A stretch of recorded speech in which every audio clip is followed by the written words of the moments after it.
Добрый день, добрый вечер уже почти. Вот веду репортаж с источника Чайган, Тувы. Это самая восточная точка, 1600 над уровнем моря. Вот лагерь находится. Здесь 14 источников.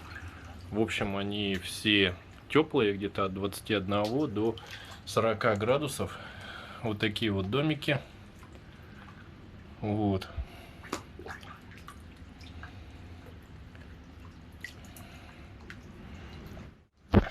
Где можно принимать ванну. Ну, а вот это, собственно, я, собственно, персона. И очень здорово. Благотворно влияет радоновый источник. Сидеть надо не больше там 10-15 минут. Температура около 28 градусов. Ну, нет, наверное, чуть повыше, 32-34 градуса. Очень здорово, всем советую.